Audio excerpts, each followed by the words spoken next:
Party's over.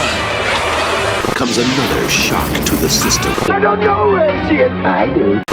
They will say that I have shed innocent blood. What's blood for, if not for shedding? With my hook for a hand, I'll split you from your groin to your gullet.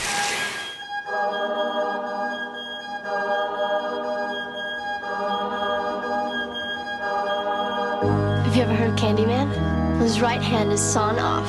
He has a hook jammed in the bloody stump. And if you look in the mirror and you say his name 5 times, he'll appear behind you, breathing down your neck.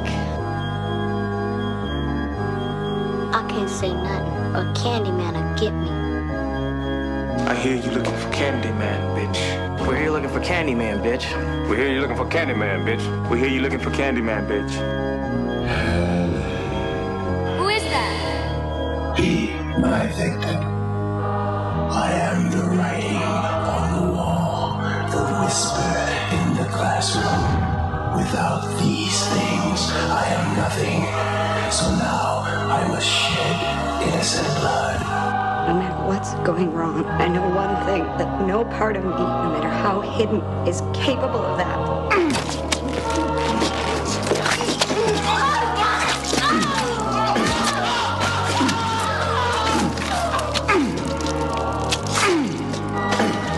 You're mine now. We have a bargain. But I'm afraid. Do you fear the pain, or what is beyond? Both. The pain, I can assure you, will be exquisite. Our names will be written on 1,000 walls. Our crimes told and retold by our faithful believers. We shall die together in front of their very eyes. Hi, this is Lauren Marie Taylor from Friday the 13th Part 2 and Girls Night Out. And you're listening to The Hysteria Continues. And indeed you are. Welcome back to The Hysteria Continues, episode 68. And this time we're off to Cabrini Green with Candyman, one of Joseph's picks. And we've also, I believe, Joseph's been keeping under wraps, thankfully, but another quiz and lots of other stuff, I kind of guess. But we're going to be talking Candyman a little bit later. But without further ado, I shall introduce you to my fellow Sweet Tooths. Joseph, how are you doing? Erik is the Inga of the podcast, the tantrum of the slasher movie quiz. Without these things, he is nothing. So now he must eat chunky Kit Kats. Yes. Well, Erik, what do you say to that?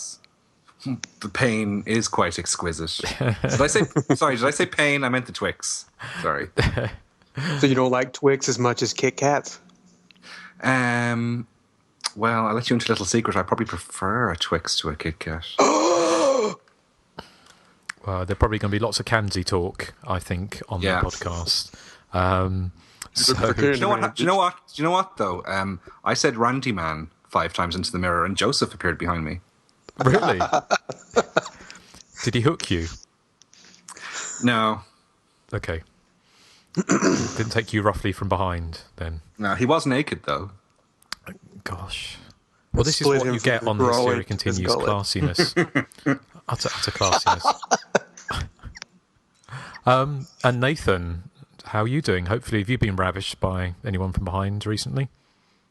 No, I still have not said his name 5 times in the mirror. And I've actually met him in person, and I still would prefer not to tempt it. Okay, well, that's fair enough. He's very tall. He is very tall. Yes. Has he got the voice when you speak to him? Yes, it's pretty much. Well, I don't think it's pretty much the same. I mean, I think he did embellish it for Candyman, of course. He doesn't sound like, he sounded normal. He just had a very deep voice to me. It's like, very nice to meet you. No, it was not like that. Yeah, mine's more of a Dr. Claw. I can't do the Tony Todd thing. Or Tom Waits. Or Tom Waits. Yes. Or Toya. Ooh. What? Bringing that old chestnut out again. Oh, yes. It's well, a mystery. Of course, we know what the other link, don't we? Oh, we do. We might hear a little bit more of that later. Now, do you know there's a link to cheerleader camp in this movie? Is there? Oh. No. Did you get the link? That link sent to you in the post saying, "Please forward to Justin" or something? Yes, I don't know. did. Mm-hmm. Well, yes, it's going to be one of those shows because the strange thing is we're actually recording at a different time today. Normally, Nathan and Joseph are up at the crack, and me and Erik are usually kind of drunk by this point. But actually, it's the other way around this time because it's later in the day. It's much more civilized hour for Nathan and Joseph, but for me and Erik, it's almost bedtime. And also, in a strange quirk of fate, normally because I record at the weekend, as this is midweek, I am not hungover. So who knows where this show's going to go? It would have been funnier if you'd have said we were up with the cock's crow. Well, I'm not saying anything. He's not that crude. Hey, sure he is. Okay, well, we've got the quiz coming up a little bit later. So, and hopefully Inga will keep her knickers on this time, but we shall see. I'm not wearing any knickers. You're not wearing knickers? Well, even at this time of night? No. Okay. Right, well, let's take things forward in a civilised, mature manner and talk about a little bit what we've been watching recently. Okay, what about you, Joseph? What you've been watching recently? Well, not a lot. I've been very busy, but I did check out Jake Helgren's new movie, Varsity Blood. He also directed. Well, he didn't direct. He wrote Bloody Homecoming, but he wrote and directed Varsity Blood.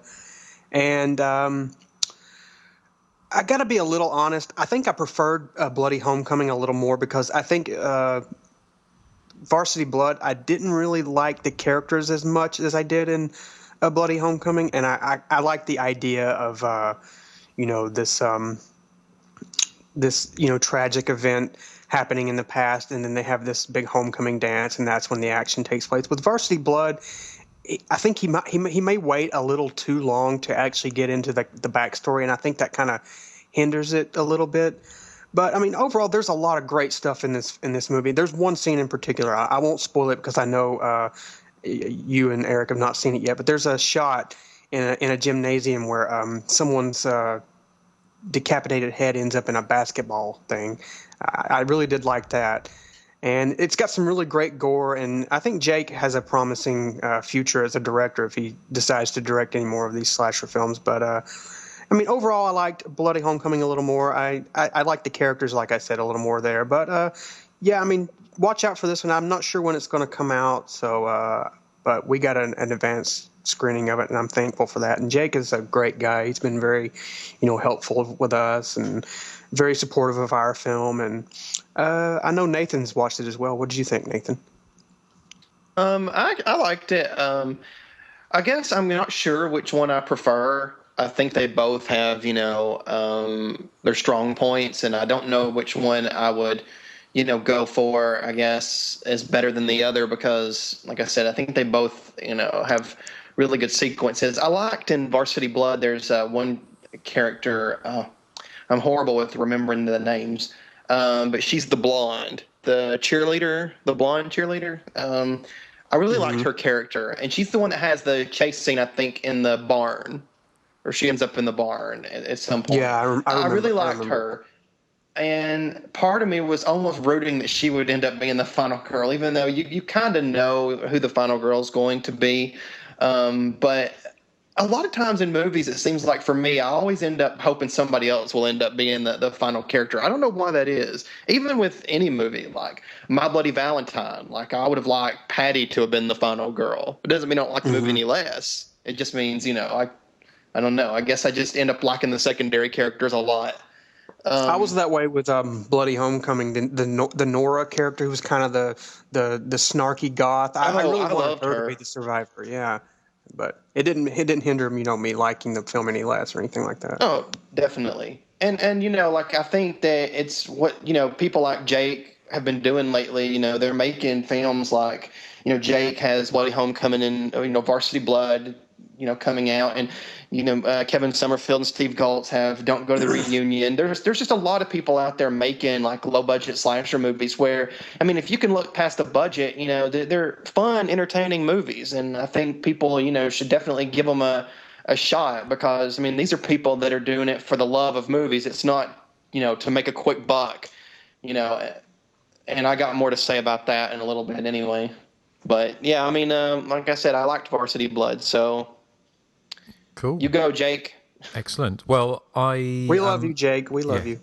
I haven't had a chance to watch it, Jake, and I will do. I want to sit down and do a review for Hysteria Lives, so I want to give myself some time. So I will get round to it in the next couple of weeks, and I'll be talking about it on the next show, as I'm sure Erik will do too, won't you, Erik? I will indeed. Excellent. Yes. Well, I'm very much looking forward to it. So more Varsity Blood next time. But Joseph, anything else? No. Like I said, I've been just extraordinarily busy. That's about the only thing I've had a chance to watch lately. So that's it. Right. Well, thank you. How about you, Nathan? What have you been watching? A couple of things. I watched Curse of Chucky last night. Okay. And I really liked it. I thought it was a really, really good entry in the series. I love the fact that they, kind of dropped the comedy angle. And for the first half of the film, before they, get into Chucky with his one-liners and, what you're used to, it's actually pretty creepy, and it's amazing they were able to pull that off, since Chucky had become a comedy. Erik. Joseph laughed first. Oh, for goodness sake. Matron, please, I'm not that kind of doctor. Right. Proceed. But I think overall it's, a fun movie, and it's worth checking out. Excellent. Well, yeah, I share the same opinion. The first half, maybe the first like 3/3 of the film is just really great. I wasn't crazy about the comical multiple endings, but overall it's a really strong entry in the series. You like a strong entry, don't you, Erik? Oh, yeah. I don't know what you mean. Save it for the next podcast. Okay, yes. Yes. Well, we're going to be coming up to 69 next time, so wish us all luck, and hopefully we'll be able to keep it up until that point. So, Nathan, anything else? I watched the Crystal Lake Memories documentary. And, it's excellent. They did a great job with it. I was kind of disappointed a little bit when they talked about part 5, because it just seems like most people that weren't involved with it just kind of look at it as like the, I guess the ugly duckling of the series. And, it's not true. I just hate when, and there's one guy on there who, he really kind of bashes it, saying that like it's got one of the worst movie endings of cinema history and this kind of stuff. And I'm like, is it really that big of a deal? Like the ending to that movie? I don't understand it. And I guess I never will. Maybe I'm just not much of the stereotypical fanboy of Friday the 13th. I love them, but I just don't think it necessarily hinders part 5 because it technically wasn't Jason killing people. I mean, who cares? It's a guy in a hockey mask killing people with a wide variety of weapons. You go, fake Jason. I've often said it's my favorite, as far as most entertaining, I think nothing tops Friday the 13th part 5. It's very entertaining. Yes. It's crazy body count too. It's got a great body count. But, they do a good job covering, every movie in the series. And I was surprised at how much I enjoyed listening to the actors reminisce about the later films as well, like Jason X and Freddy vs. Jason. As a matter of fact, the actress that played the heroine in Freddy vs. Jason, she was a lot of fun to watch. Like she had a really good attitude about the film, and I really liked her.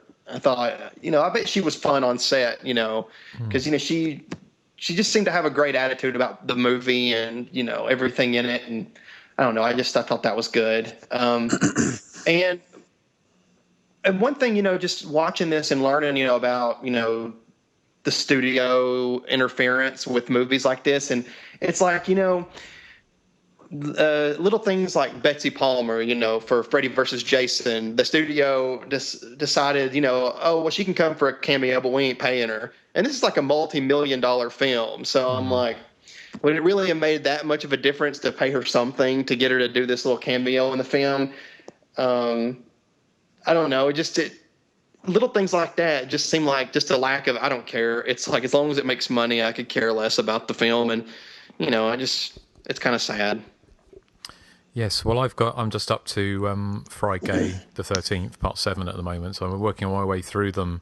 It did make me chuckle a little bit because some of the interviews are from have been used before, haven't they? But they got Tom McLaughlin back, the director of part 6, and he has a different haircut in each one, doesn't he? In one, he's got like a feather cut, and the other, he looks like he's been dragged through a hedge backwards. So they keep on cutting between them. I kind of saying, is that the same man? And it must, it's quite grizzled in one, a little bit fresh faced in the other. But anyway, it made me laugh. But yeah, no, it's great. It's very highly recommended. So good stuff, Nathan. Yes. Anything else? No, that's it. Okay, right. Well, how about you, Erik? Well, I was very classy this week. I had a French subtitled movie double bill the other night. Wow. Jean Rollin films, though. Okay. Which are an acquired taste. They're sort of, I don't know, they're borderline art, borderline trash. I'm not sure how you describe them, but what I love about his films is the sort of dreamlike atmosphere he creates. And that's sort of enhanced by the fact that he very rarely puts background music in any of his films. It's sound effects, and usually quite minimal ones as well. There's lots of whoosh type noises in the background, which makes it quite eerie, I think. And he uses lots of Sorry, that was Axel. Axel, be quiet. And what's that noise? I don't know what that is. Somebody was doing it earlier too. Yeah. That was my coffee, my iced coffee. Oh. Well, couldn't you have drank that before we got started? No, I could not have. That told you. Yes, come on, Erik. Yes. Anyway, John Rollin uses lots of very, very long takes. I mean, he doesn't subscribe to the Michael Bay or Paul W.S. Anderson theory of keeping a shot only for a nanosecond on screen. The first one I watched was Lips of Blood, which has a hideously unattractive 70s man who looks like he's a member of the Bay City Rollers. He's obsessed with a childhood incident where he met a young woman at a strange castle, and he decides years later to hunt down the location of this castle and to try and find the woman who, as it turns out to be, is a little vampire vixen, and she spends a lot of her time in the nip. In fact, it has the climactic scenes of the film, I won't ruin it for you, but it involves lots of full frontal nudity, male and female, and coffins, which two of your favourite things, in fact, Justin, nudity and coffins, I think. Oh, of course. Yeah. The female nudity comes from Annie Bell, who famously, for us anyway, appeared in Absurd. She was the woman who got her head shoved into the gas oven by, what's-his-face? George Eastman. The second half of my double bill was Fascination, which is a much more mainstream film. It's about a feuding gang of thieves who end up sequestered in this big mansion, which, unbeknownst to them, is occupied by a cult of blood drinkers. And I don't think they're vampires, but it's never explicitly stated. Again, part of the sort of dreamlike nature of his films. It's the film that has that classic image of, is it Bridget LaHaye, is how you pronounce her surname? Former porn actress. It has that famous image of her wielding a scythe and about to cut some woman's throat with it. And it's a great still image, but actually the moving image in the film is quite clunky and unconvincing. It's still a great movie, though. As I said, an acquired taste, but I loved both Lips of Blood and Fascination. I'm a bit of a Jean Rollin, I wouldn't say fanboy, because I haven't seen that much of his work, but what I have seen I've really liked. Were you expecting Hattie to turn up? Hattie? Was it Hattie? Roland? Grange Hill? So it's very bad. Hattie? Oh, don't you remember? Roland. Do you remember? Was Hattie his friend? He used to go Roland. I think so. So that's only a reference that I couldn't remember people... I couldn't remember the character's name. I think it was. It was a Hattie, maybe anyway, but it's only a reference that even most people in Britain won't get. Certainly won't get in America, so I won't dwell on it. But Excellent. Anything else? Yes, one other one I watched was The Boogans, which is one I hadn't seen before. It's about I love that movie. That's reopened after 70 years, and it unleashes some long-hidden critters called Boogans. Not sure where the name comes from. They traverse this sort of underground network of tunnels then and end up in people's basements. One of the stars of the film actually is the wonderful Anne-Marie Martin, who is also known as Eddie Benton. She was, one of the standouts, apart from Jamie Lee, in Prom Night, where she played Wendy. Also has a cameo role in Halloween 2. And Rebecca Balding plays her best friend, and she was in Silent Scream. So it's good, solid. It's Wendy. Sorry. Is that an ad for that fast food chain you only have in America? No, you've never heard that song? Everyone knows it's Wendy, who's reaching out to strangle Eric's penis. Did you get high or something before this got started? Yeah. What was in that coffee? That must be an industrial strength coffee. Lots of Splenda and cream. No sugar. Okay, well, anyway, The Boogans is good, solid, early 80s critter action. It's not done in a comedy style, so you can't really compare it to the likes of Critters and Ghoulies and that, but plot line wouldn't be too dissimilar, I suppose. So, yeah, a thumbs up. Excellent. Okay. I love that one as well. It's like a monster version of My Bloody Valentine. I really like it as well. It's one of Stephen King's favourite movies as well, isn't it? It's Yeah. I didn't know that. Yeah. Well, I think, it's a film that didn't really do much at the time, did it? And it kind of disappeared from video, or it kind of vanished for a long time, didn't it? But has it been released on DVD? I think in it the has, States. hasn't it? It's on Blu-ray in the States. Oh, that's right. Yeah. Okay. Good stuff. Right. Well, thank you, Eric. I'll just rattle through. I haven't really seen very much. I say I've been really busy the last couple of weeks. A couple of films just quickly mention. One was The Facility, which is a new British horror thriller film, which I kind of guess you could describe as 28 days later set in a laboratory. And the upshot of it is it's a group of 7 volunteers get taken to an experimental lab where they're given an experimental drug, and they're given £2,000 for this drug. And basically they get locked in and things start to go wrong with the drug, and all hell breaks loose. And as an idea, it's certainly not a new one. I mean, there's kind of interesting things potentially to be said with kind of massive conglomerate, kind of pharmaceutical companies and their lack of ethics. But the film spent 2/3 of the build-up doing it almost in a documentary style thing, which meant that you saw every single person going and having the shot, talking about having the shot, having the shot, then talking about themselves after they've had the shot and how they feel. And it just went on and on and on and on. And then when it got to the action bit, it wasn't especially convincing. So not really a recommend from me. But it's got, I think it's Alex Reed? It's the woman from The Descent that's in it. Some good stuff in it. It's worth a watch, but it's nothing particularly special. Have you seen it, Eric? No. I was just looking at it on IMDb, and I noticed that Alex Reed was in it. Yeah. Yes. Not. It sounds. The premise sounds good. The review makes it sound not so good, though. Yeah. Not Jordan's ex-husband. That's why I was intrigued. I was like, Alex Reed. Yeah. No. And the other film I saw, which wasn't a horror movie, or although it has a little bit of a connection to it, oddly enough, is the Steve Coogan, Paul Raymond biopic, The Look of Love, which by, I think it's Michael Winterbottom directed it. But anyway, it's Paul Raymond.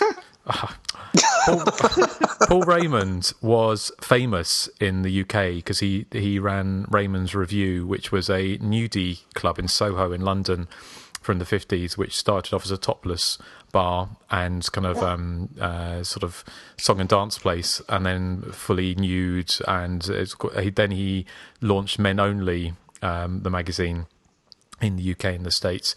And his long-term girlfriend was Fiona Richmond, who was the 1970s self-proclaimed Britain's sex bomb of the 1970s, and the only horror link actually is that she was in Expose, aka House on Straw Mountain, I think it was, or Straw Hill. Straw Hill, yeah, sorry. And she was in that. But the only reason I mention it was that the attention to detail, period attention to detail, is amazing. It actually is one of the few films that I've seen set in a time period which they go from the 1950s to the 1980s or even the early 1990s, and they all look like they are actually shot during that period. Really, really good. And so anyone who's got any interest in, which I know we have, but like 1970s and 1960s, 1970s kind of sexploitation or horror, it's just the attention to detail is really, really good, and well worth checking out. So yeah, have you seen that, Erik? No, I had no interest, but now that you have reviewed it in such glowing terms, it does sound like something I would, I think I'd enjoy. I'd like to see this as well. What's it called again? The Look of Love. It's like the old Dusty Springfield thing. I mean, it's Steve Coogan is playing Paul Raymond, and he does it in the style of Alan Partridge, which is kind of slightly bizarre. So, but it's got Anna Friel in it as his wife, and she's really good. And the woman who plays Fiona Richmond's really good as well. So it's definitely worth a watch. If you've got any interest in that kind of 70s exploitation, it's like kind of sleazy kind of thing going on, then it's definitely worth a watch. So that is me spent, and I think we're all spent, but we need to gather ourselves in time for Joseph's quiz. Do you want me to play a little intro for you, Joseph? Sure.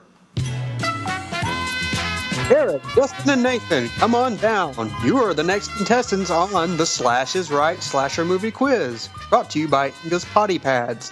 When you can't hold your water after a tantrum, choose Inga's Potty Pads.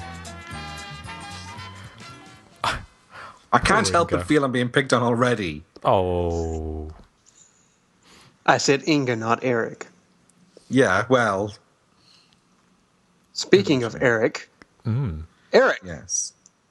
In my random slasher movie quiz, you are number 1. So would you like door number 1, 2, or 3? I would like a big number 2 to start, please. Big number 2. Okay. In being, quote unquote, forced to write Halloween 2, what drink did John Carpenter have to force inspiration? Well, I was listening to the commentary track of The Thing only the other day, him and Kurt Russell, and they were drinking a lot of beer. So I'm just going to guess beer. Well, it was a 6-pack of beer, but yeah, that's correct, actually. Yay! Erik got a point. I can't believe it. Well done, Erik. I know. Don't get used to it. This is the best quiz ever. Now, give Justin a question about what colour underpants somebody was wearing in Bloody Homecoming. And no, who was bullying who? Mm-hmm. Sorry? Who's bullying? Yeah, who's you bullying me? Yeah, right, okay. I think the listeners at home can judge themselves. Anyway, all right. Joseph. Justin. Calm down, Inga. Just because you're losing. I hasn't even started, Erik. Okay, Joseph, hit me. Still losing. Justin, door number... I didn't mark the door numbers. I just put them on. Which door... I chose big number 2. Number 3, please. All right, that's the list. Okay, number 3. All right, Justin. This quote comes from the back of what slasher movie video box? A steel stomach is required to watch the final scenes of mayhem. I recognise that, but it could be anything, couldn't it? Because with the back of video boxes, they would say that even if it was Driving Miss Daisy. So a steel stomach is... I'm going to have to take a punt at the Texas Chainsaw Massacre. No, I'm sorry. I'm going to pass this to Nathan. Geez, I don't know. A steel stomach. I'm going to have to say Blood Rage. No, I'm afraid not. Erik? I am going to say something really gore. Oh, Pieces. No, I'm afraid you're all wrong. It is Driller Killer. Oh. But say it could I be don't even remember that movie. Yeah. Caffeine is needed to stay awake till the final scenes of mayhem. That is true. That is true. All right, Nathan, you have door number 1. So, what slasher film is also known as The Killer Behind the Mask? Savage Weekend. And that is correct. In round 1, Nathan and Erik are tied with 1, Justin at 0. Gosh. I would have got the beer. I would have got the other 2 questions right. Oh, it sounds like somebody's turning into Inga. Ooh, is that Inga I hear? Well, maybe it will be, Erik. What are you going to do about it? Oh, you're getting aggressive now. Ooh. You like that, don't you? A bit. Yeah, okay. Okay, round 2. Justin, Yes. door number 1, 2, or 3? I'm going to go for Eric's number 2, I think. Number You'd 2, like that, wouldn't you? okay. Justin, what slasher movie does this quote belong to? I don't know about splitting up. It's usually not a good idea. Well, it could be one of a couple of hundred, couldn't it? I don't know about splitting up.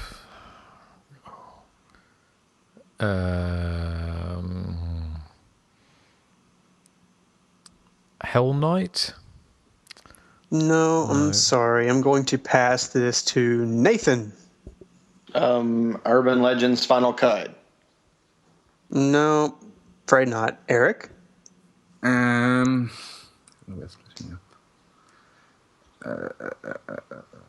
going to guess Evil Laugh. No, I'm afraid not. I'm really surprised Nathan didn't get this. It was The Forest. Oh, I like The Forest, but I don't remember that line. All right, Nathan, door number 1 or door number 3? 3. Door number 3. All right, Nathan, what slasher movie does this tagline belong to? If you think you're safe, you're dead wrong. If you think you're safe, you're dead wrong.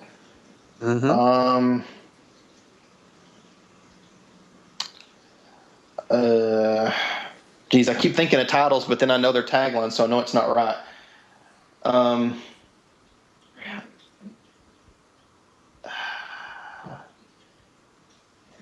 don't know. Blood Rage. No, I'm sorry. Erik? I think it might be The Prowler. That is correct. I would have got that one too. I think it's being fixed. This quiz has been fixed. I think somebody needs to go to IMDb and change my nickname from Inga to Justin's nickname to Inga. I would have got that. All right. But have you noticed that no one can get my question when I get it wrong? I would have no one got else can that get too. It. Sorry? I said I would have got that too. Well, you... Erik, you have door number 1, so... Yes. Between Brian De Palma's Dress to Kill and Brian De Palma's Body Double, which film has the longer running time? I've only seen Body Double once, so I can't remember how long it is. I know Dress to Kill is about an hour and 50. 50? Wow. I am going to say... Brian De Palma films are usually quite long, so Body Double. That is correct. Yes! It's 104. I never get the 50-50 ones right. 114 minutes and Dress to Kill is 105 minutes. If I may channel my inner Inga here for a second, these 50-50 questions are not fair to those of us that don't get them. That is true. Well, that's the last one. Because even if you got it wrong, we wouldn't have a chance to steal. Maybe Nathan's name should be changed to Inga. Mm-hmm. I think I'm in second place with the Inga-isms. After 2 rounds, Erik is surprisingly in the lead with 3. Nathan has 1, and Justin is still at 0. Wow. All quizzes should be like this. This is not how I expected things to turn out. All right, round 3. Who went first last time? Was it Justin? Yeah, It so was. Nathan. 2. 1, 2, or 2. Okay. What you should? Well, I don't know. You might get this one. Let's see. Nathan, what is the body count total for Slumber Party Massacre? Okay. Wait a minute. I've seen this movie a million times, so give me a second here. Okay, if the repair woman gets it, that's 1. Then Linda, which, her death's off screen, but we're led to believe she's dead. So that's 2. Let's see. Then you got 3, 4. Yeah. Kimberly. Yeah. Yeah. I'm worried I'm missing somebody. That sounds like a Whitney Houston song. Oh, crap. 10. Your final answer is 10? Was this Who Wants to Be a Millionaire? Yeah. I'm sorry, that is incorrect. Somebody. Erik, do you know? I'm going to guess 8. No, I'm sorry. Justin? I'm going to say 11. No, you're all 3 wrong. It's 12. Oh. Didn't know there was that many All right. characters in that movie. Erik, door number Yes. 1 or door number 3? Oh, the big number 2 is gone. I'll have a nice number 1 then. Number 1, all right. Erik, in My Bloody Valentine, how does Hollis die? Oh, he's the eye candy, apart from his floppy fringe, and he gets nail gunned to the head several times. That is correct. Wow. Woo-hoo!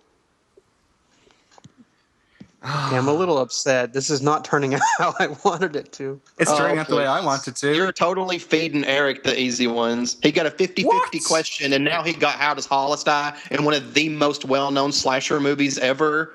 Yeah. I know. And also he gets fed the sloppy seconds when Nathan gets them wrong. I've noticed. Yeah, well, when you get yours wrong, Nathan gets your sloppy seconds. So you got sloppy Ingo with me, you guys, just because I'm winning. But the ones that he gets wrong are really difficult. You're ruining my winning feeling. You're raining on my parade. Okay. Justin, you have door number 3. So, Justin. Yes. Without cheating, what was your cheese rating for The Slayer? 25, 50, 75, or 100%? I'm going to say 50%. No, I'm sorry. That is incorrect. Nathan, can you guess? Repeat the question.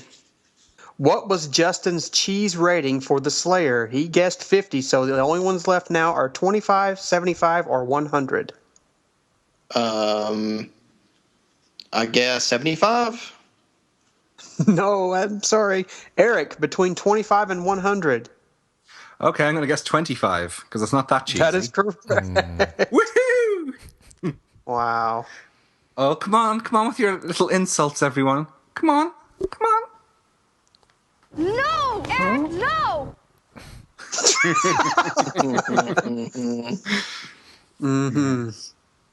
All right, we have 2 rounds left. Who went first last time?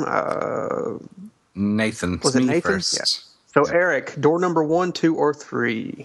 Well, I need another big number 2, I think, please. Big number 2. All right. Erik, what slasher movie does this quote belong to? I've seen enough horror movies to know that any weirdo standing in the middle of the road wearing a mask is never friendly. God, how easy? That is right. easy. That is easy after watching You Know What for the last 2 weeks. Jason Lives, Friday the 13th, Part 6. That is correct. Are you ready for Well, your I would have next known that question? even if I hadn't watched Crystal Lake Memories, I'll have you know. I can't believe Joseph's gone over to the green side, the Irish side. Yes, he did. Justin, Yes. door number 1 or 3? 1, please. Door number 1. All right. Justin, in what slasher movie does the killer keep telling his victims, You're My Friend.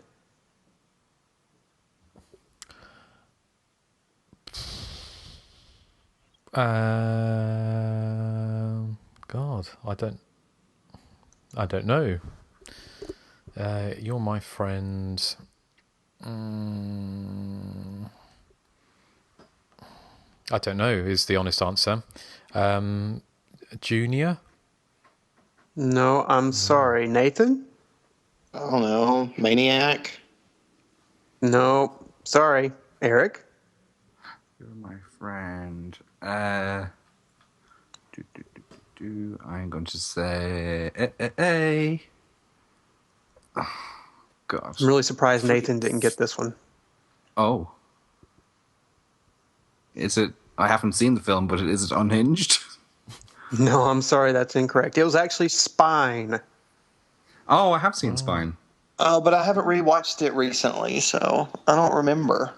If you would have just said, who's Nathan. looking for Linda? All right, Nathan, you're left with door number 3. So, what slasher movie does this quote belong to? Just give me some sandpaper and lead me to the nursery. Evil laugh. Yeah, that is correct. Right. I love that movie. All right, going into the final round, it looks like Erik has won this one already. Erik has 6, Nathan has 2, and Justin has 0. 0. Oh, the shame, Justin, the shame. But in my defense, what defense neither you or Nathan has been able to answer any of mine either. Have you? You know, he's actually got a point. Yeah. I have no recollection of what I've answered. That is true. I could have. I'm not saying I'm not being a bad loser. I'm just saying that I think my you luck. are. I think my luck. It would be different if either of you had been able to answer any of my questions. Does anyone know how I changed nicknames in IMDb? I wouldn't be so hot on that that trigger, Erik. Yeah, because I'm going to be doing a quiz soon, and we might be back to normal then. Yeah. All right. Last round, last chance for Justin to at least redeem himself. Justin, 1, 2, or 3? 2, please. Door number 2. All right. Justin, what slasher movie from 1983 has an 8-syllable title? 8 syllables. Oh my God. Is it just one word that's 8 syllables long? Can't tell you. Slash movie from 1983. God, I don't. No, it's not Sleepaway Camp. I don't know. I'm just gonna bomb out. I think. Let's try and think of something. I can only think of the ones with like 6 or something. Friday the 13th, part 3? No, that's 1982, 7. Isn't it? Okay. I don't know. So okay, I'm going to pass this to Nathan. God, what's something with a long title? From 1983. When did Mountaintop come out? Mountaintop Motel Massacre. That is correct. Oh my God. Well done. All right, yeah, so took second. Nathan, door number 1 or door number 3? 1. Door number 1 it is. All right, Nathan. What cheese rating did Justin give Scalps? 25, 50, 75, or 100? 100. No, I'm sorry. Justin, you are wrong. That movie is 100% cheesy. Erik. I'm going to say 75. That is correct. You're right, Justin. You're Justin right. Needs to go back. Justin is right. Leave Justin alone, Nathan. He's right. No. Justin goes back and changes it, and then these questions have to be redone. And why didn't that get passed to me, Joseph? Because I'm next in the chain. If I get one wrong, it's passed to you. Right. All right. Erik, you have door number 3 left. So, the last question. What is the name of the rousing anthem from Fatal Games? Ooh. Dun, dun, dun, dun, dun, dun, dun, dun, dun, dun, dun, dun, dun, dun, dun. Take it all the way. Dun, dun, dun, dun, dun, dun, dun, dun. Take it to the limit. Ooh. What's it called?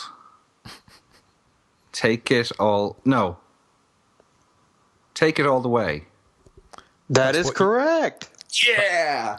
That's what Erik usually says on a Saturday Erik answered every one of his questions right. That couldn't have been a fix, could it? Champion. So did I. Well, as the quiz ended, Erik had 8, Nathan had 3, Justin had 0. And you know how in slasher films there's always a last second plot twist? Uh-oh, what? Well, I just have to tell you that this was not a quiz at all. It was actually a psychological test to see if Justin would turn into Inga. Erik was fed his answers previously, and Justin sort of turned into Inga. He did turn. So technically, he sort of turned into Inga, and Erik technically didn't win anything. So there you go. Yes. But Nathan. Oh, that means I won. Nathan turned into Inga. No, that technically means Nathan sort of won, but it's technically not a quiz. So it was more of a psychological test to see if people's role reversals would happen. No. Justin, Nathan won, and that's all that matters. He sort of fell into it, but he did retain his dignity a little bit. So I guess it was an okay experiment. Unlike Justin Erik, and dignity don't go together.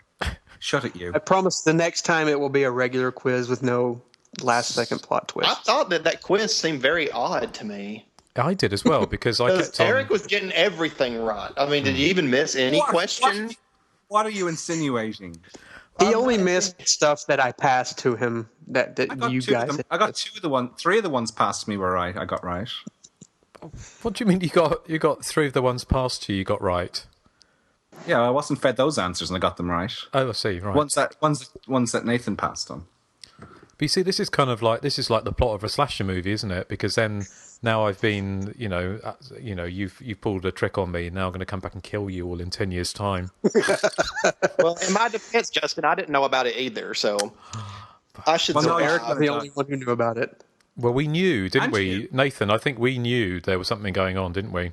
It was odd. See, this is all more psychological. You knew on an unconscious level that something was going on. Yeah, well, because Erik won. Because Erik won, and that just never happens. And so I knew something must have gone wrong, horribly wrong. And so I knew there was some kind of freak of nature thing going on. Shut up. See, we always tease Erik that he's the Inga. My ultimate goal here was to see if someone else, mainly Justin, since he's always so civil, would turn into Inga, and he sort of did. Justin's always so civil. Yeah, he is. He's always civil. He's never. He's got a mouth like a sewer. He is. He never goes over the top. He did a little bit this time, so it was a somewhat success.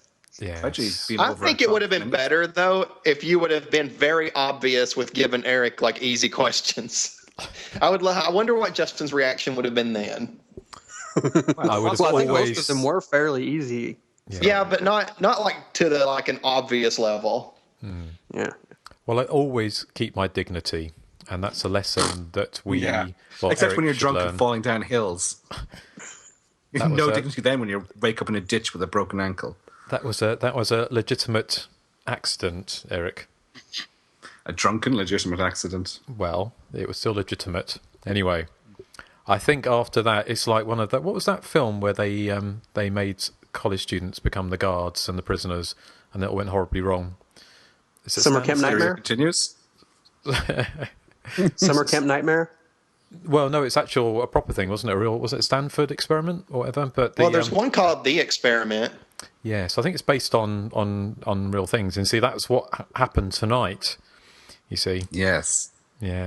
Well, there we go. So the hysteria continues. Did he tell you, Erik, that he was going to tell everybody that this was a test? Yes, but I thought he was going to wait till the end of the podcast. I didn't know he was going to blurt it out just after the quiz. Oh, because you were going to milk it during the rest of the podcast. I thought I was going to be able to milk it for the rest of the podcast and have you all. Sorry, Eric, I didn't think of that. I'll do that King next time. Erik. Yeah. Well, I imagine, oops. Yeah, I imagine Erik will still be milking it. What's bad though is that from now on, if Erik ever wins a quiz, everybody's going to be suspicious. Well, rightly so. Yes. So I've ruined Erik for everyone now. Yeah. He kind of set you up, Erik. Yeah. Wow. We should move on. This is Poor fun. Erik. We should move on. Poor Eric's the fool guy again. I've been framed just like Helen Lyle. Indeed, you have. Yes. Maybe well, that's you a very haven't. good. It's a very good way of seeking into our feature presentation. A children's ghost story comes to terrifying life in this gut-wrenching thriller about a graduate student whose research into modern folklore summons the spirit of the dead. Helen Lyle laughs when she interviews college freshmen about their superstitions, but when she hears about Candyman, a slave spirit with a hook hand who is said to haunt Chicago's notorious Cabrini Green housing project, she thinks she has a new twist for her thesis. Braving the gang-ridden territory to visit the site of a brutal murder, Helen arrogantly assumes Candyman can't really exist, until he appears, igniting a string of terrifying, tragic slayings. But the police don't believe in monsters, and they charge Helen with the grisly crimes, and only one person can set her free, Candyman. Candyman's a film I first saw back in 1993 after it hit home video, and I remember daring myself a few times to repeat the title character's name in the bathroom mirror 5 times, much like the Bloody Mary legend the film takes an obvious inspiration from. I found the movie effectively creepy and haunting, and 20 years later, I'm pretty much of the same opinion still. I guess I'm sort of known for picking would-be or possibly could-be slashers on the show, but I think I'm completely justified in picking Candyman as, in my mind, it is a slasher film. It has a terrifying villain wielding an instrument of death. It relies on urban legend, folklore to add emphasis to its title character. You can find those elements in everything from Madman, The Burning, all the way to this and beyond. Of course, people are slashed, stabbed, hacked to pieces, etc., etc. There's one quote-unquote slashing scene in particular that I find very effective, and it involves the moment, and we're getting into some spoilers here, it involves the moment when Helen attempts to invoke the Candyman to prove to a psychologist that she's not insane. This scene sort of goes the way of poor Helen, no one will ever believe her until the Candyman appears at the last second and kills the doctor in one of the film's more graphic moments of many.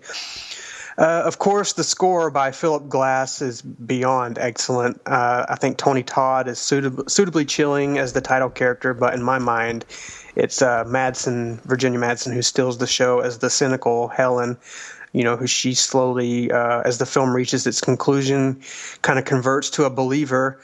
There are scenes where Helen, in particular, she's listening to conversations and she just kind of appears lost in the words, and her eyes do some incredible moments of acting.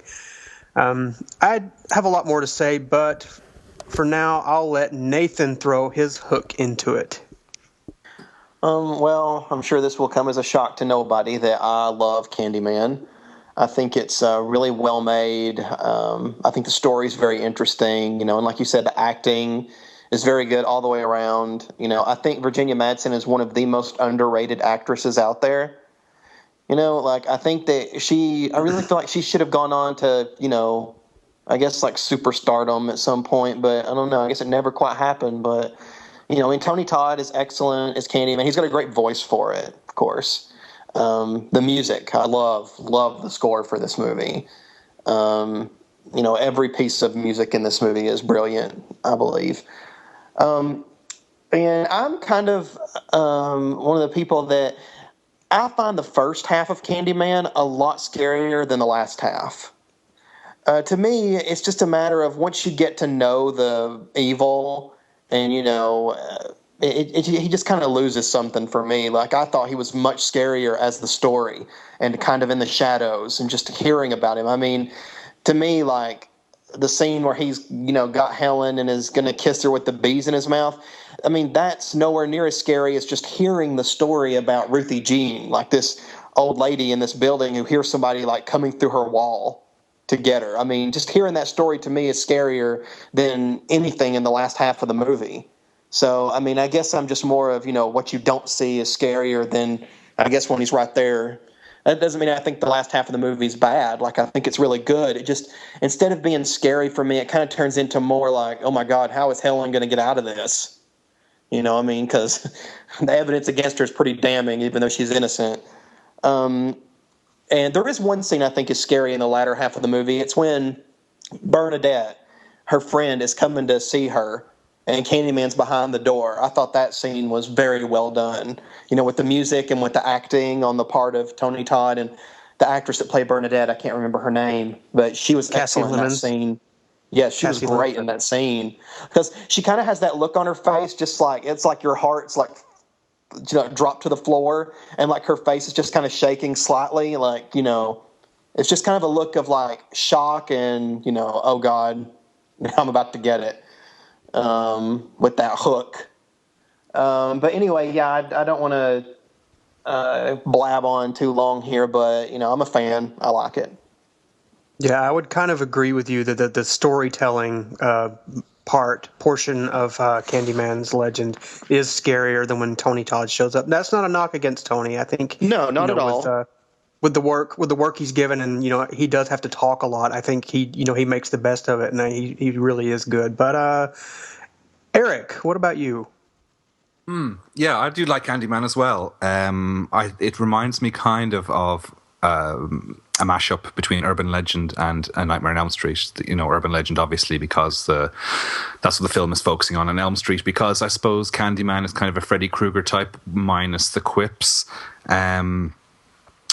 I saw this in 1992 when it came out in the cinemas, and then I saw it on VHS maybe 6 months later, and so this is the first time revisiting the film in 20 years. I don't know why I bought the VH or the DVD when you mentioned we were going to be reviewing it for an upcoming show, and yeah, I just don't understand why I've never gone back to the film in 20 years because it is actually really, really good. I mean, it does look it looks very early 90s, the whole look of the film and the hair and the fashions and everything. So it has kind of a dated look, but that's not something I have a quibble with, to be honest. You know me and my outdated fashions. I do love them. One thing I'm not enthused about with most Clive Barker adaptations or Clive Barker scripts is the elaborate soliloquies that the villains do. It's a problem I find with the Hellraiser series as well. They work fine on the printed page in his short stories, in his novels, all that type of stuff works. But when they're said out loud, it comes across as slightly pretentious when spoken on screen. It's not a huge problem, and it certainly raises the film above the likes of whatever it was in competition with back in 1992. I don't know, something like Jason Goes to Hell might have been out around that time as well. So it's certainly script-wise is a notch above that. I find the elaborate Candyman, monologues a bit cringy at times.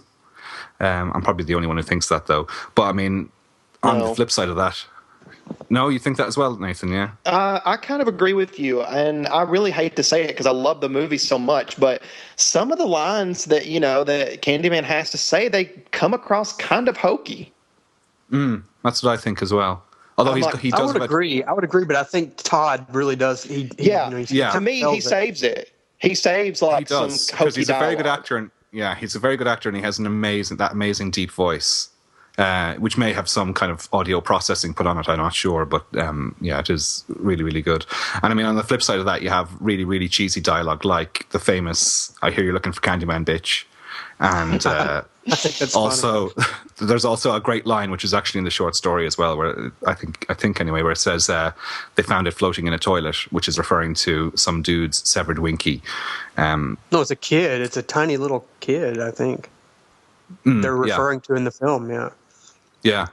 Can't fix that. Yeah, but it's a winkle that's cut off, and they said they found it floating in a toilet. I also on a film I find sort of blackly comic as well is where Helen is sort of trying to defend herself from Anne-Marie with the meat cleaver after her first encounter with Candyman, and the police walk in just at the wrong moment, and she's wielding the meat cleaver, and she has a sort of look of, oh, this isn't what it looks like on her face, which I thought was kind of funny.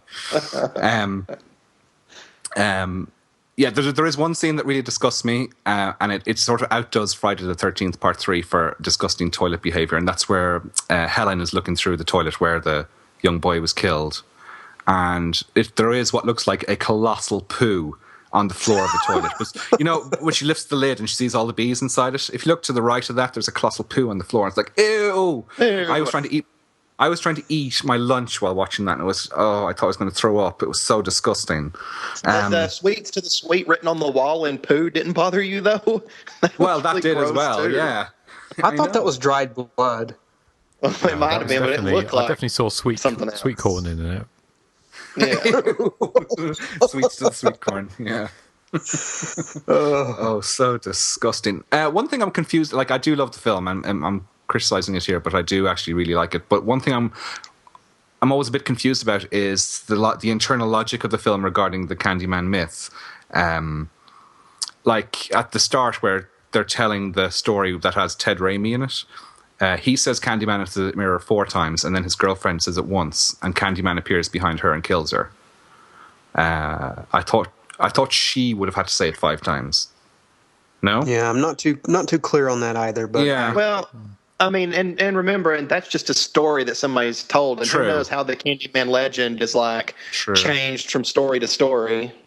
But what I always want, myself and my friends were having this discussion when we saw it in the cinema all those years ago. Like, if you said Candyman like once a day or once a week for 5 weeks, would he appear then?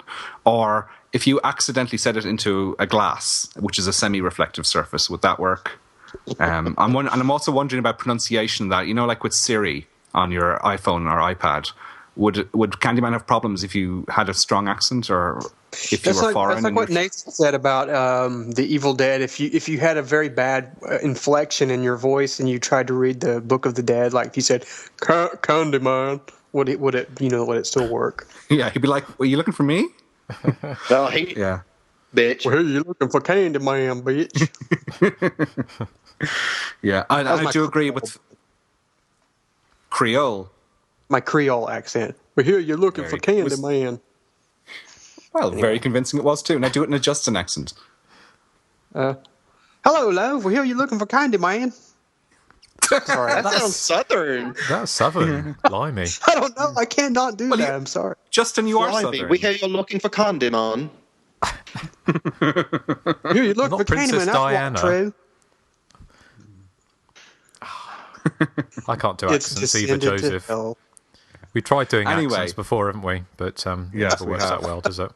We're not blessed with the most amazing ability for accents, are we? No. I will agree with you, Nathan. I think for me, the most tense and the most suspenseful scene in the film for me is where where Bernadette and Helen are saying Candyman into the mirror for those 5 times. They're all there laughing and joking, thinking nothing's going to happen, whereas we, the audience, know something will happen shortly, probably. And then, of course, they leave you in suspense because Candyman actually doesn't appear for another maybe 10 minutes into the film. But I thought that scene where they're saying it and you're sort of saying to yourself, no, don't do it, which is quite good. And Philip Glass's score is incredible. I mean, it's totally unlike any horror movie score, certainly of that era. I love the use of a huge organ, which Justin probably liked as well. Well, I wouldn't put that in my mouth. You might explode. Yes. So it gets 2 big hooks up for me. I do love Candyman. Again, I only saw it for the 3rd time in my life earlier this week, which is surprising because I do quite like it. And for some odd reason, I've seen Candyman Farewell to the Flesh more times, I think. And it's not a terribly good movie. So, love Candyman. Justin. Okay. Well, I saw Candyman at the cinema, like Erik, back in 1992, or was it 93? When did it come out in the UK? Came out in the cinema 92. I think it was September 92 in the America, but yeah, it could have been 93 when it arrived our side of the pond. I think it was March 93 I saw, but yeah, way back in the early 90s. And I remember actually seeing it really well because I was working at cinema at the time in Brighton. And I may have told this story before, but it's not a particularly interesting story, but I'll tell it again. But I saw a sneak preview of the film, so I didn't really know that much about it because obviously this is kind of like, it's pretty much pre-internet, so there wasn't that kind of buzz. It was just things you would read in Shivers magazine or whatever. So there's little tidbits you'd hear. But anyway, I saw it in a very empty cinema because it was only, I think it was a lunchtime showing, and it's a press showing, so it was only going to be a few people in there, and the best friend of one of the women who managed the cinema went in to wait for her, and she watched it. And I remember when she came out, and she was completely ashen, she was completely grey, shaking, and she'd only gone in there just to wait for her friend to finish work, and she came out looking like she was completely, it just completely messed with her head, and she couldn't stop shaking. But I remember there were bits in the film, watching it on a massive, great screen, that actually had a really that kind of you get quite rarely in films where you actually feel that real frisson of fear, or something almost becomes becomes so scary that actually kind of, or it goes into a kind of almost different place. And I remember that with Candyman, especially the scene where Helen wakes up covered in blood in the Cabrini Green, and that kind of the whole thing of not knowing why she's there, and the audience sharing in her complete panic and not knowing what was going on. And I can't help, I mean, I do love Candyman, I think it's great, but it's one of those films, it's strange. I have a problem with 90s films to some way, because 80s and 70s films, the fashions and everything like that are appealing to me, whereas I still find the 90s looks quite clunky. It's kind of weird. I know it's a kind of a whole generational thing, and the 90s are back at the moment, but it's kind of something that's kind of taking a little bit, Helen's turtleneck jumper and all that kind of stuff, and it's something that kind of grates with me. I mean, it shouldn't be an issue, and it's only a very minor one, but it just, for as an immersive experience, it kind of took me out of it a little bit. I still think it's a great film. I mean, the Philip Glass's score is remarkable. The direction is fantastic. I mean, everything about it's great. Virginia Madsen is incredible in it. I think she's such a good heroine, or main character. She kind of carries the film brilliantly, and it's they've got to give it props for being kind of the first urban legends film, really, haven't we? That without Candyman, there probably would never have been urban legends, or what was that awful Lover's Lane and all those kind of films. Obviously you had film like we covered last time, which played with urban legends like He Knows You're Alone, but the Candyman did take that the whole Clive Barker thing, and I think it did it really well. And I've read The Forbidden in the Books of Blood years and years and years ago, and I don't remember it very well, but I know obviously it was set in Liverpool in England, so it would have been very different to the film. So I think it's a great film. It just didn't quite work as well for me this time as it has in the past, but I think that's also down to familiarity. I think sometimes you get a film like Friday 13th Part 3 where you can put it on and it's like putting on a pair of slippers, and you can watch it again and again and again.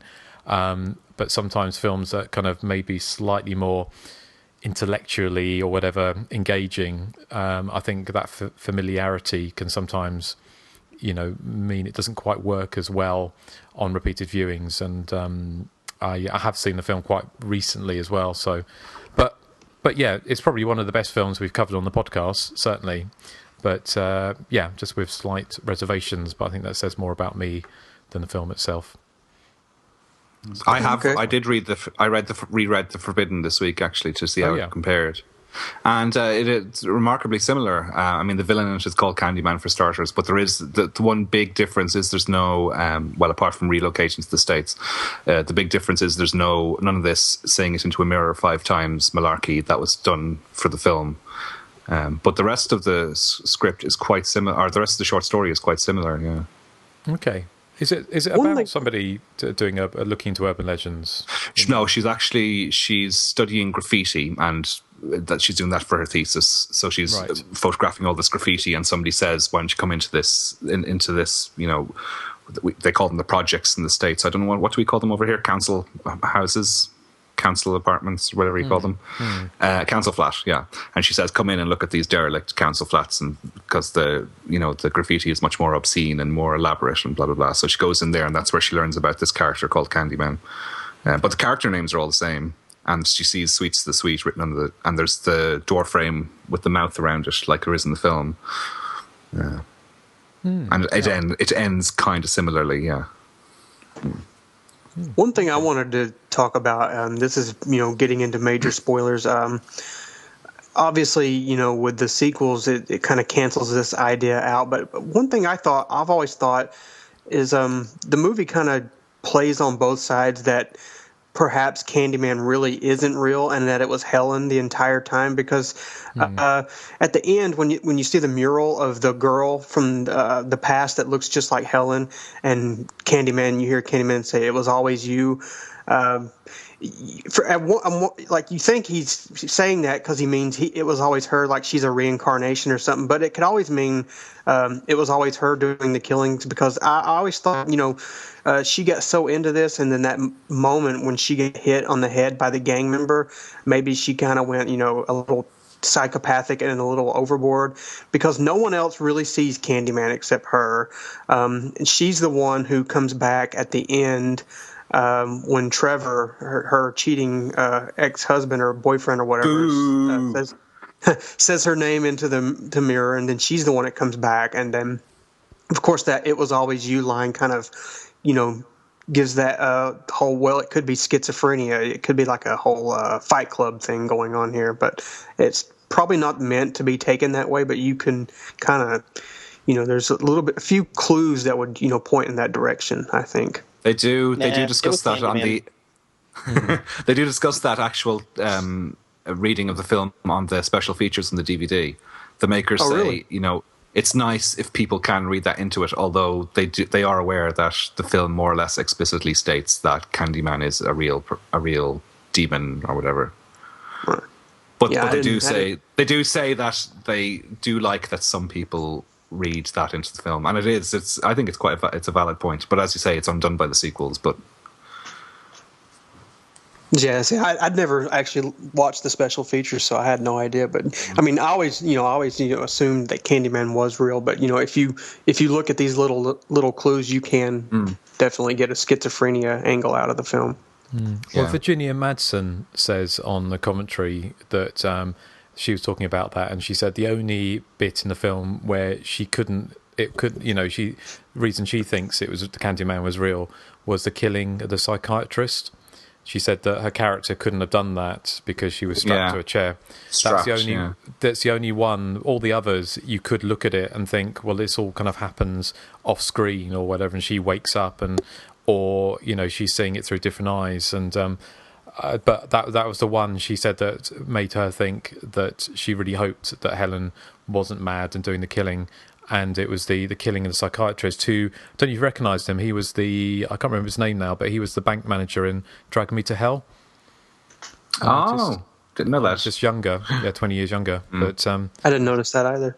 Yeah, but yeah, no, I think it's an interesting point, because I think the director Bernard Rose was, I think, quite keen to play with that, wasn't he, throughout the film? Yeah. But he did that whole. I haven't seen his previous film Paper House in a long time, but it sort of did the same type of thing, didn't it? Sort of. I think so. Yeah. Of course, you mentioned that, Eric. You mentioned that the boyfriend in the story at the beginning is Ted Raimi. I just do not buy him as a tough bad boy. I know. When you want bad boy, you pick Ted Raimi. Yeah, right. Mind you, it's like her husband, wasn't it? Xander. Is it Xander Berkeley? Xander Berkeley. Yeah, he was Christopher Crawford, wasn't he? In Mommy Dearest. So I didn't really buy him as. Was he? As the adult. I remember. Christopher Crawford. I remember around the time of Candyman, I used to go to the cinema quite a lot, and Xander Berkeley was in every other film we'd go see in a small role. He was just so prolific back then. He's always playing like a cheating asshole. I mean, I don't think I've ever seen him play a nice guy in anything. The one thing he gets skewered in Terminator 2. That's right. To the fridge, doesn't he? Yeah.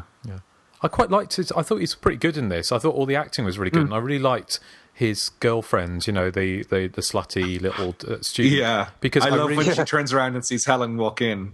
That's such a great reaction, isn't it? She starts crying, yeah. But it's so realistic, isn't it? Because she starts smiling as if like, oh, hello, oh my god, oh, like that. She's smiling. And that awful color they're painting the apartment. It's just terrible.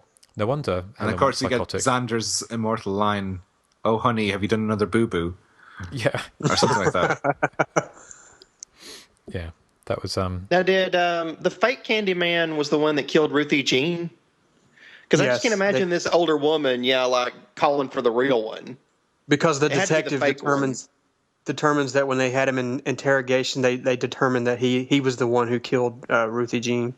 Okay. To spread fear amongst the project, the Cabrini Green Towers and stuff. Because it was all based on a real crime thing, not the Candyman thing, but the knocking the bathroom mirror through, wasn't it, to different apartments. Apparently, Bernard Rose was saying that was actually based on a real account of some murders that happened, which kind of makes sense. I mean, it's a really clever way of doing it, isn't it?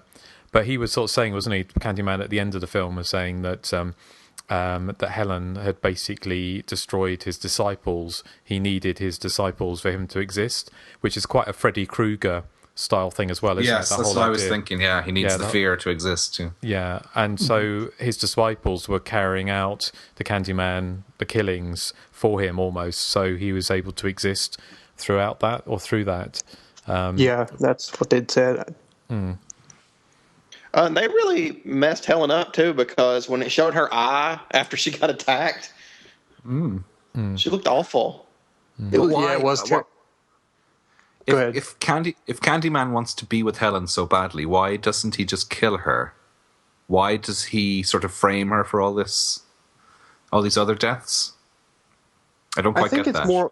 I think it's more along the lines that he wants, he doesn't want to just be with her. He wants them both to have their own, legends, because at the end when he's going off, he's like, our names will be whispered into 1,000 mirrors and stuff like that. So I think it's more along the lines of, he wants her to have her own kind of legend. Yeah, and I was wondering as well if he wanted her, he fucks up her life. Excuse my language. He fucks up her life to such a degree that he is the only one she can turn to. So maybe she would actually want him then. I do love that scene where she's standing, on the bridge, and he says the line, "They will all desert you" or something. It's quite sad, I thought. Yeah. How do you think she got... One thing that did strike me, how do you think she actually got off the... Oh, no, she did... That's right, she got off the ledge. How did she get away from the hospital, do you think? Well, she climbed out the window and just... I know she's dressed up as a nurse, but it just seemed a bit unrealistic that this high-profile break, they kind of all the alarms going off and she was able to walk. But anyway, I thought... Because I liked that shot on the bridge, it kind of felt like she might be about to kill herself, wasn't it? Yeah, that's what was kind of really sad about it. I thought. They really put her through the ringer in this film. Yeah.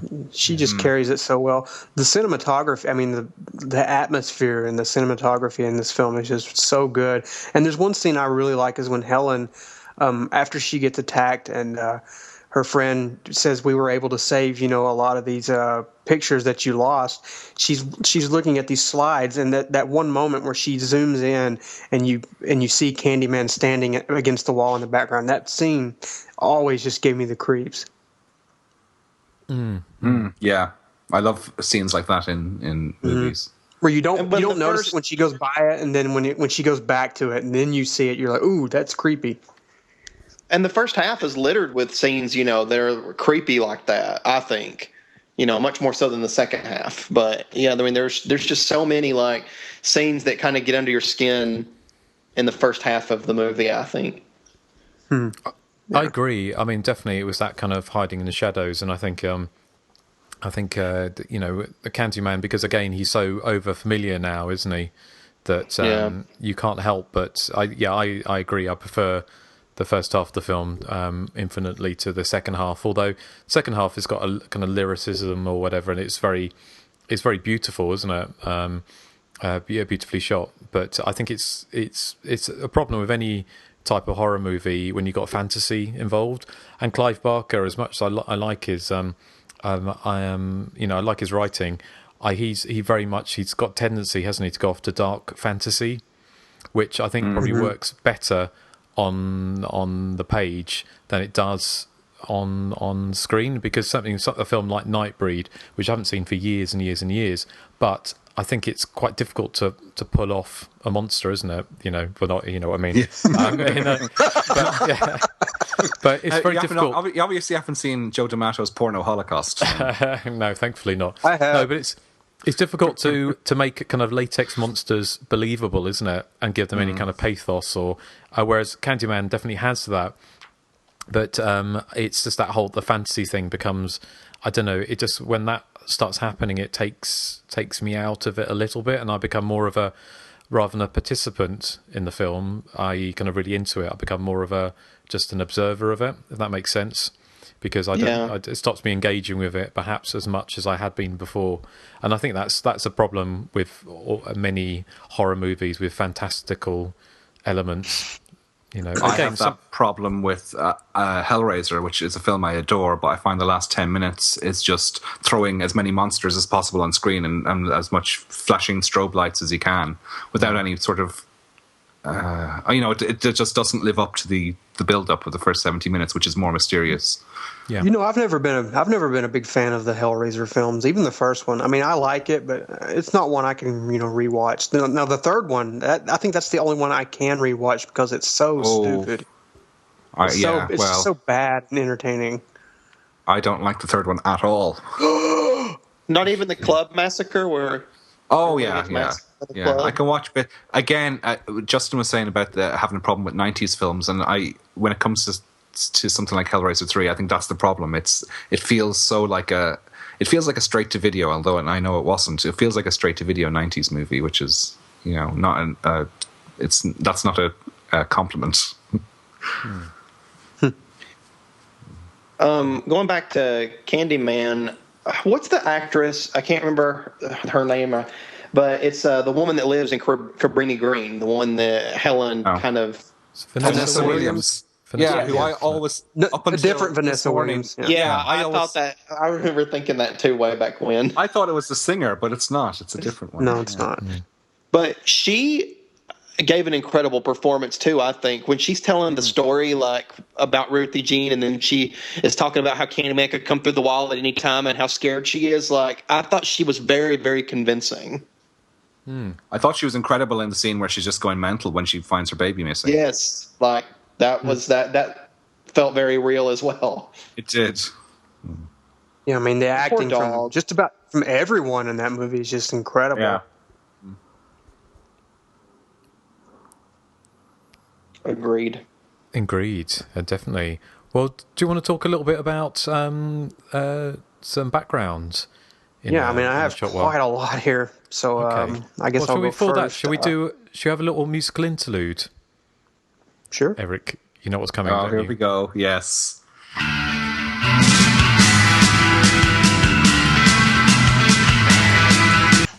That was Susan Banshee's Candyman. So when we have, there is a slasher movie with a Toya song in the title, then Eric can do that, can't you, Eric? Yeah, well, we could put one into this episode because it's a mystery as to whether Candyman is real or not. Okay, right. He's reaching. I'm not. So, sorry, Joseph, you were going to regale us with some background. I mean, in the early 90s, my father and my older brother, they owned a nightclub where a lot of bands would play, and there was a band that played there quite often called Cabrini Green. I just thought I'd mention that. Let's see, a lot of this is taken from the IMDb, so, some of it may or may not be true, but The budget was estimated at $8 million, and at the U.S. box office, it took in a little over $25 million. So the film was a marginal success. I mean, for the early '90s, that's quite a lot of money. Siskel and Ebert split on this when they reviewed the film. Roger Ebert called it an effective chiller, and Gene Siskel said the setup was quite good, but the last half was much too reliant on blood and gore, and that he thought the title character reminded him too much of a pimp, which I guess I can kind of see that. He's wearing that long coat, and he has that big, deep voice, and he is a black man, so... Racists? Well, I mean, that's typically what a pimp looks like. I'm sorry. Anyway, there's a Guy Fawkes mask hanging next to Helen's bathroom mirror.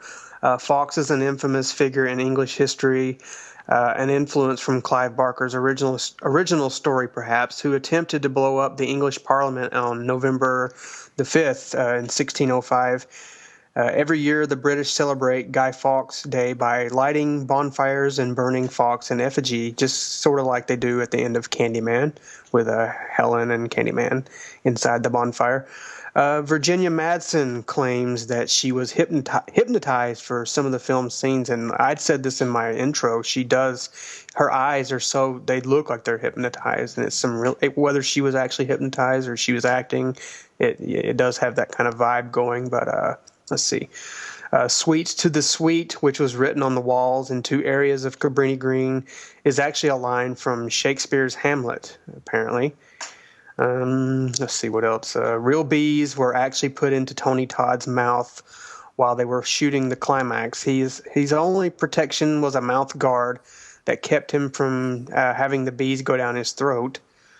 Let's see. On the DVD commentary, Alan Pohl said that had Virginia Madsen been unavailable, the part of Helen would have most likely gone to the then unknown Sandra Bullock. That might have been kind of weird, but exterior, hallway, and stairway scenes were actually filmed for a few days in the infamous Cabrini Green housing projects, though the producers had to make a deal with the ruling gang members to put them in the movie as extras to ensure that the cast and crew's safety was intact during filming. Even with this arrangement, a sniper put a bullet through the production van on the last day of filming, though thankfully no one was injured. Philip Glass, who did the score, the amazing score, was asked by director Bernard Rose to compose a score for his Candyman. Glass accepted and wrote a gothic score for chorus and pipe organ. The final version of the film was a disappointment to Glass, apparently. He felt that he had been manipulated. What was presented to him as a low-budget, kind of independent project with creative integrity became, in his opinion, a low-budget Hollywood slasher flick. Boo. As a result, Glass withheld his consent for the release of the recordings until around 2001. I guess he kind of relented. In an August 2011 interview with Cindy Pearlman of the Chicago Sun-Times, Tony Todd stated, "I'll never forget that I filmed the movie in a building on the south side of Chicago. Building 116, Unit C," he said. "That's the Candyman pad. And finally, this is the last bit I have. Apparently, I don't know if this is true or not, but Eddie Murphy was considered for the title role, and that I don't think that would have worked at all." Ouch. No. Yeah. But that's all I have. Okay. Anyone else? I have 2 additional things is all, because you've said everything else I had. Okay, one is that Rusty Schwimmer plays the cop who does the strip search in Virginia Madsen, and the reason she was cast is that she's Virginia Madsen's best friend, so it meant that she would be more comfortable acting in the scene whilst getting undressed. But Rusty Schwimmer is also in Jason Goes to Hell, which is something I mentioned earlier. She's the diner owner, I think, who gets her face smashed in by Jason, if you remember that scene. And apparently there was an original ending shot for Candyman where the camera pans through the lair of the Candyman and reveals Helen encased within a beehive, and then she opens her eyes. But it was never used. And unfortunately, I don't think I've ever seen it. It's certainly not on the DVD, but although they do mention it in the commentary track. So that's all I have. Nathan? Just Nathan, do you have anything? Cabrini Green is actually not green. No. Wow, that's quite. I don't They think I should can get trust green it because they're gonna mess up the environment. I've got something shocking to tell you as well. I forgot to hit the record button. No, that's not true. I'll just start getting back to the quiz. I didn't think it would be. I do have a couple of bits. You covered a lot I'm sure of it. you do. But the Clive Barker said that the woof, original... What? Clive Barker. Woof, woof. Oh, Erik. He said the story originated by... have you stopped now, Erik? Like a dad and his son. You have. Okay. Clive Barker said the original story was, inspired by tales his grandma used to tell him when he was 4 years old about not going to public toilets because there'll be men there waiting to cut his winky off. So, which is a lovely thing for grandma to say to a 4-year-old, as you can imagine. He also said that he used to get very angry letters and read things from black historians criticising him for exploiting black urban legends until he couldn't take any longer and wrote back to one of them and said, actually, I wrote the story. And the irony was that the urban legend had grown up around the film, did exactly what urban legends do, and passes into kind of the common sort of mythos or whatever, vernacular. And he had to tell them, actually, he actually invented it. Bernard Rose said as I think Erik, you pointed out that the mirror wasn't in the short story, and Bernard Rose added that and said it was based on the Bloody Mary legend of saying the name Bloody Mary 13 times into the mirror, but he decided that was far too many. And imagine at the end of the film, if Xander Berkeley had to say Helen 13 times into the mirror, it just would have been even more forced than it actually was. It is. It's very clunky, that bit. Yeah. Yeah, and so he changed it to 5. Virginia Madsen is a native of Chicago, and she said that she was really glad to do the film because it meant Bernard Rose really wanted her, but said she was a bit too beautiful for the film, so he made her cut her hair off, which he said she really wanted to do, but he wanted to fatten her up, make her a bit chunky, and she wasn't really keen on that. So what he did was bring pizza to her dressing room, so she would eat it and get a bit fatter.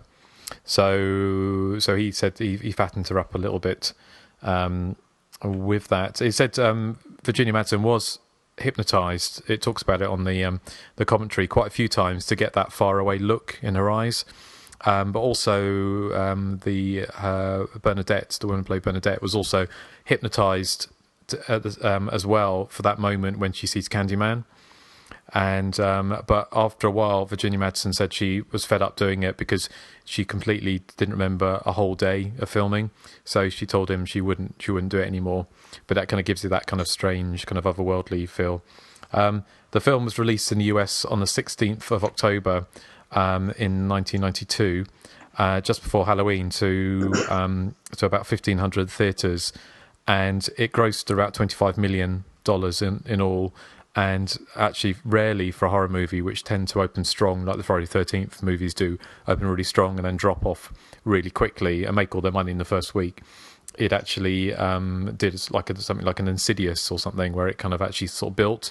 And so the drop off from the second and third weeks up to Halloween, it didn't really drop off that much at all. And so that's where it made its money. It was filmed actually in 1991.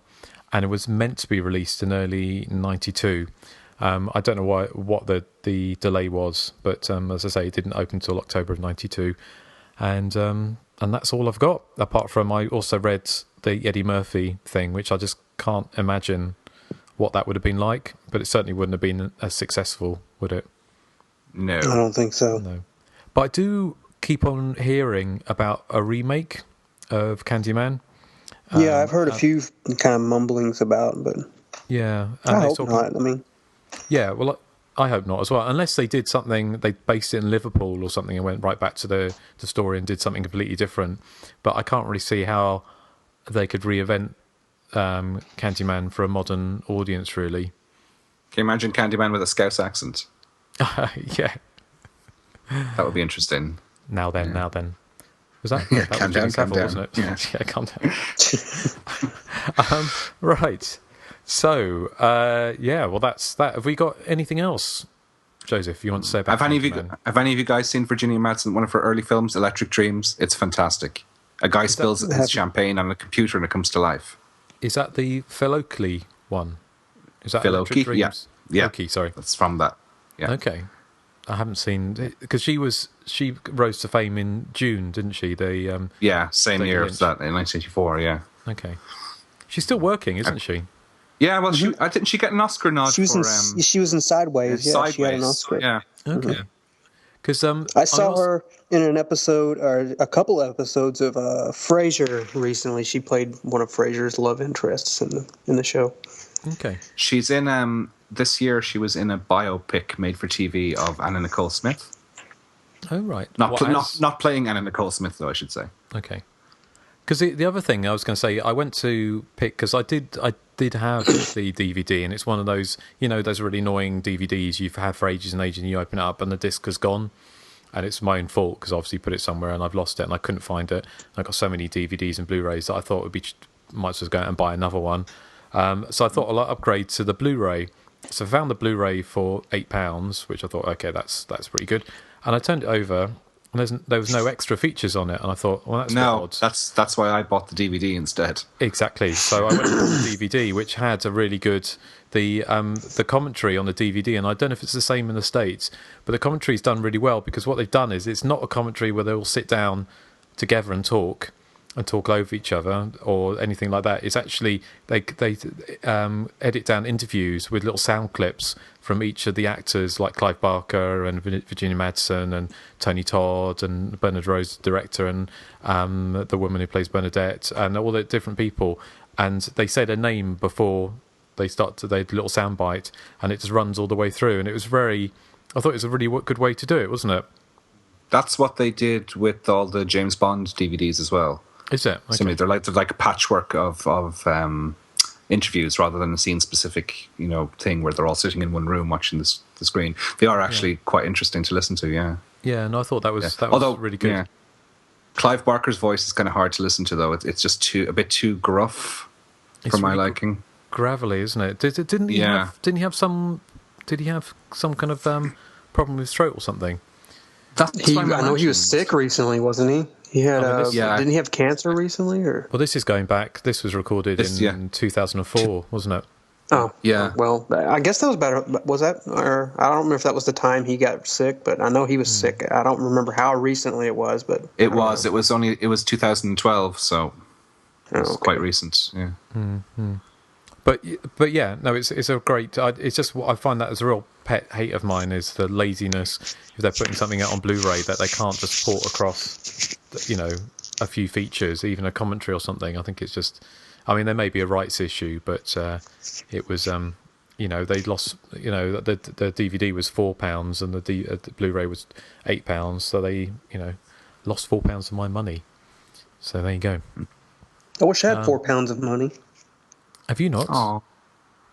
No, I mean by weight measures. Okay. Oh. Boom, boom. Yeah. Yes. Yeah. Yes.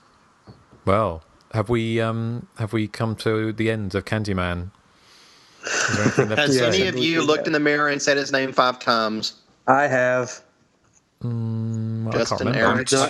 I'm too chicken to do it. He did not. I am too. I did say Bob Hoskins 5 times, but nothing happened. Erik, I am the writing on your back. I wish. Well, Bob Hoskins is still alive, isn't he? He is. Just about. He's retired from acting. Okay, well, James Gandolfini then. He's passed over to the other side. But he hasn't been passed over long enough. You have to say soprano 5 times. You have to wait 100 years. God, I can't think of anyone over from back in your Charlie Chaplin? No. Raymond Burr? How bizarre. Okay, well, let's get this back on track, shall we? Because this is all getting very bizarre. So, shall we move on to feedback? Do we have any? No. No feedback. None. Nothing. No feedback. Wow, how disappointing. The only feedback we have on this episode is the feedback that was in Candyman by Susie and the Banshees. If there was, no, that wasn't a slur. Just because it's a rock song, there's probably some feedback in it. No.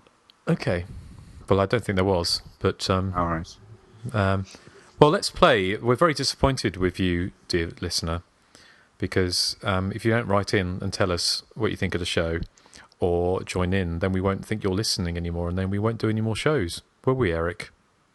No. Well, maybe some people might be happy, like at Blu-ray.com or...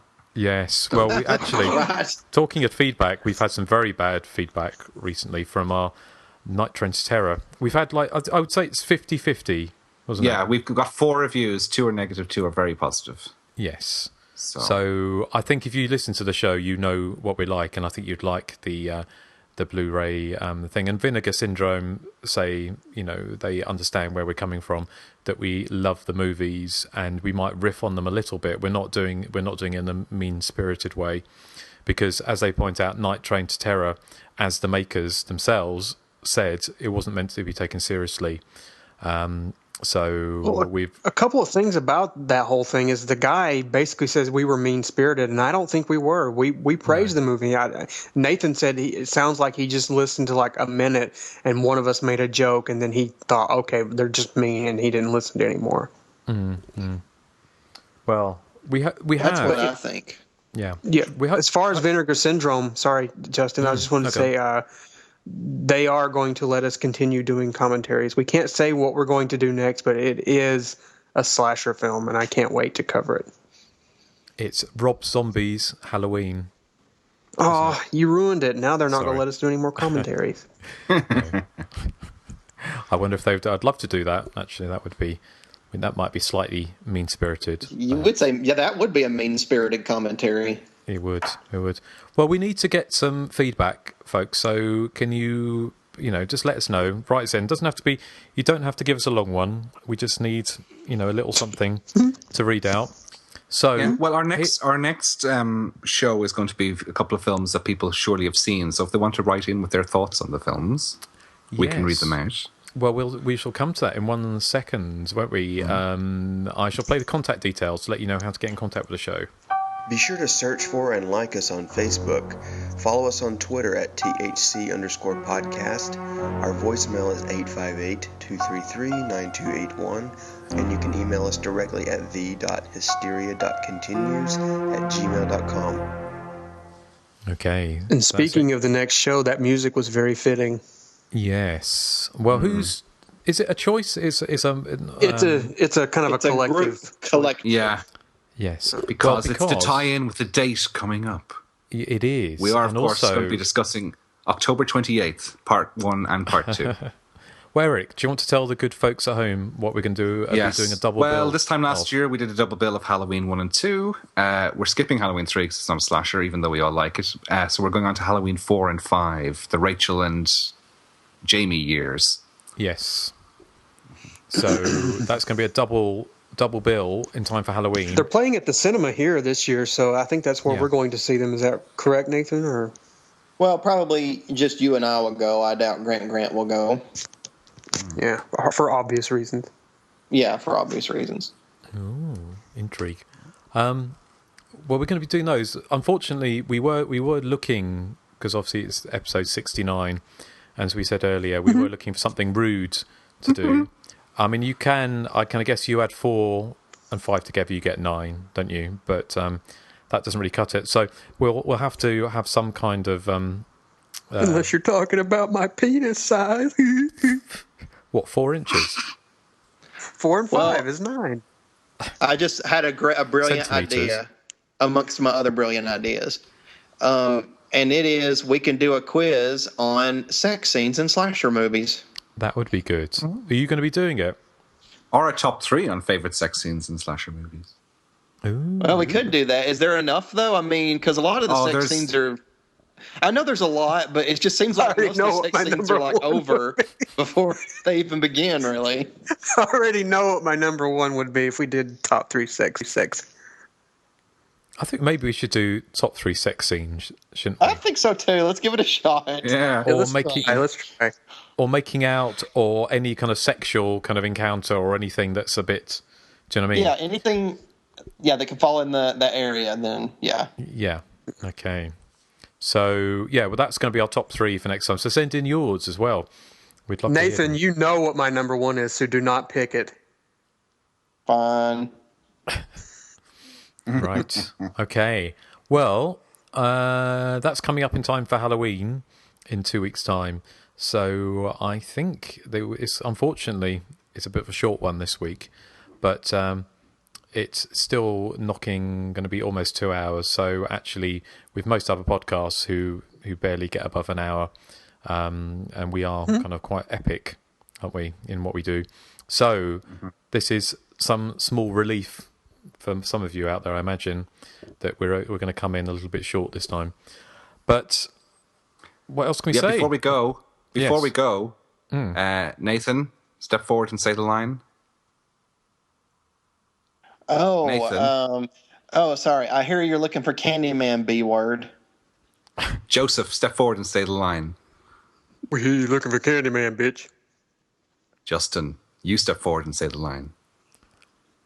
I was going to do it in an Irish accent, but I can't.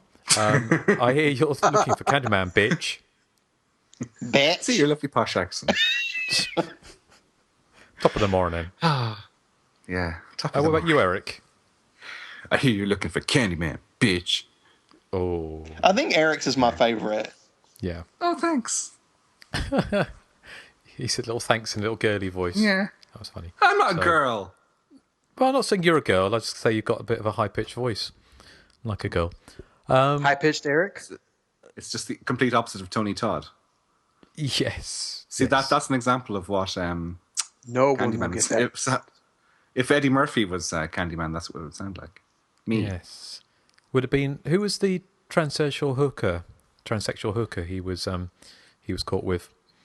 Was it start with a V, didn't it? Was it Veronica Brown or something, wasn't it? Something like that. Yeah. But he could have been in Candyman with her. That would have been quite nice. That would have been interesting, wouldn't it? It would have been. Anyway, I think it would have been the critical success. I don't think it would have been. No. So. Hey, I am the writing on the wall, the whisper in the classroom. Oh, that was right. by Eddie Murphy, by the way. Yes, he would have thrown in a lot more blue language as well, I'm sure. He done his laugh. What, like a big goofy smile? It wouldn't have been very good, would it? No. So, mind you, who knows like having what it's going to be? Pauly Shore as Jason. Yeah. Well, it'd probably be, who we're going to get for the remake. It'll be Justin Bieber and Miley Cyrus. So who knows? So we should be careful about what we wish for or what we don't wish for. So, okay, without further ado, because it's now getting towards bedtime here, and I've got cats scratching at the door. So I'm going to go and look in the mirror and say, well, I don't know what I'm going to say. Jensen Ackles. Jensen say Ackles Inga 5 times. Yes. I say Inga. Well, and you will appear behind yourself. Inga's already appeared today, but we all know. Anyway, we're babbling now. So say goodbye to the good people, and we're going to play out. What are you going to play out with, Joseph? Is it the... This is the credit sequence by Philip Glass from the soundtrack. So excellent. All right. Well, say goodbye. Goodbye. Bye. Goodbye. Did you hear that echo? Justin, you said it twice. I know. Yeah. If I say it 3 you times... said it twice, it's the microphone. It'll appear behind you or something. I don't know. I'm looking behind me. No, I'm all right. Okay. All right. See you later. Bye.